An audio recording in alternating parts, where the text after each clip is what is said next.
His hands tangled in my hair, pulling me closer as our lips met with the hunger that had been building for weeks. The air in the small hotel room was thick with heat and tension, our bodies pressed together against the cheap wooden desk. Danny's touch was rough but deliberate, his fingers tracing the line of my spine as I arced into him. I let out a soft gasp, and he smirked, his confidence swelling at my response. I knew exactly what I was doing, of course. Danny thought he was in control, thought this was his moment to prove himself to me. But he couldn't see past the lust clouding his judgment. That's one thing about men like Danny. They're so easy to manipulate when they think they're the ones calling the shots. I leaned in, my breath warm against his ear, whispering promises I had no intention of keeping as our bodies moved together in perfect, calculated rhythm. Danny's hands roamed over my body, his movements growing bolder with every passing second.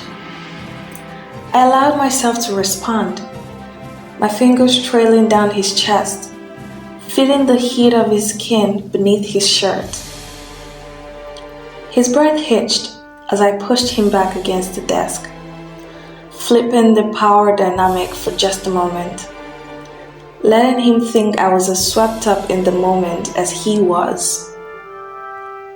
I climbed onto his lap, his hands gripping my hips as our bodies found the rhythm that matched the tension crackling in the room. The sounds of our passion echoed off the thin motel walls, blending with the faint hum of traffic outside. His lips found my neck, his kisses growing rougher, his grip tighter, as though he was trying to anchor himself to this fleeting moment. I gasped again, leaning into him, my movements fluid and deliberate, each calculated to keep him entirely under my spell. He whispered my name, a mix of reverence and disbelief, as though he couldn't believe this was happening. That was the beauty of it. He was too caught up in the fantasy to realize it was all by design. In an hour, we were done. I let him hold me, my head resting on his shoulder, pretending for just a moment that this was real, that this connection meant something more than a carefully laid plan. But as he stroked my hair and murmured about how this was the start of something new, I smiled faintly, knowing I had him exactly where I wanted him.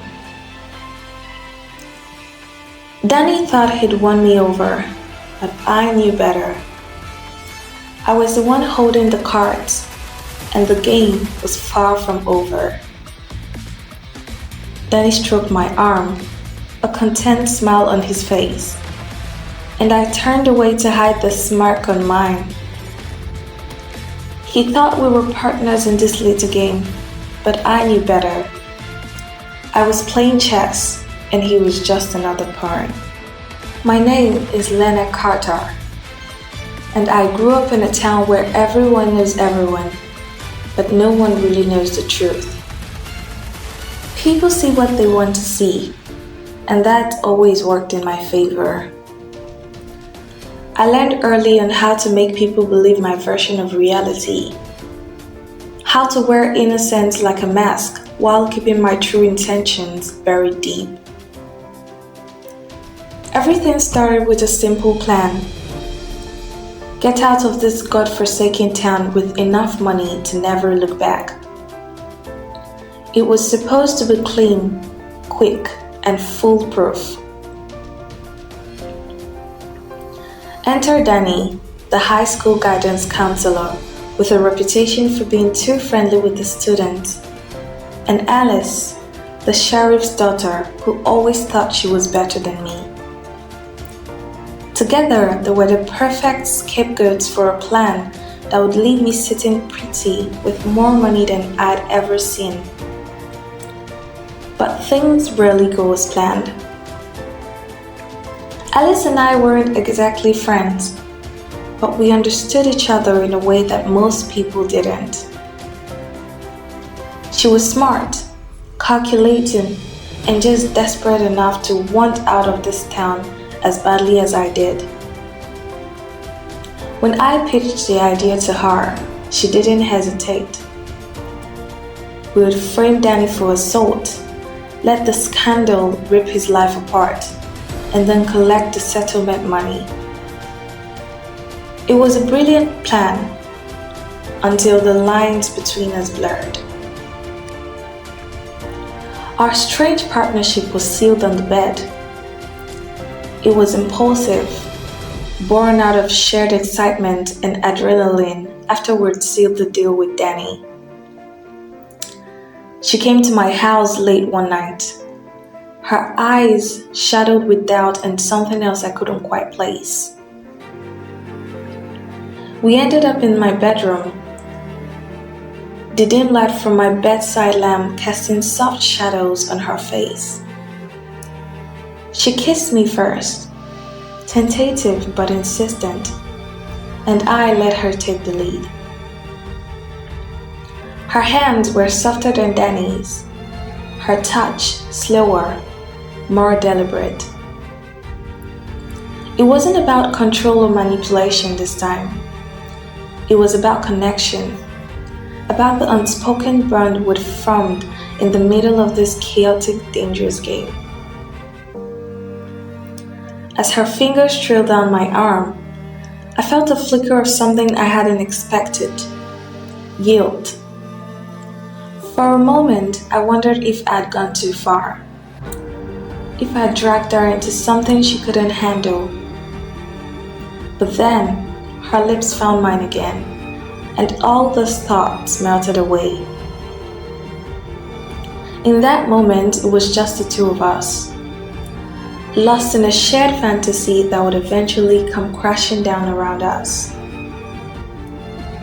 Her kiss deepened, and I felt her hesitation melt away as her hand slid up my back, pulling me closer. The air between us was thick with unspoken emotions, a blend of longing, fear, and something raw that neither of us could name. I cupped her face gently, my thumb brushing over her cheek as I looked into her eyes, searching for any sign of doubt. But all I saw was the same reckless abandon that I felt coursing through me. She moved with a newfound confidence, her hands exploring me with a tenderness that made my chest tighten. Her touch was slow and deliberate, as if she were memorizing every inch of me, every moment we shared. I let her guide me, her lips trailing down my neck, her breath warm against my skin. The world outside seemed to disappear, leaving only the sound of her breath and the soft rustle of the sheets as we became tangled together.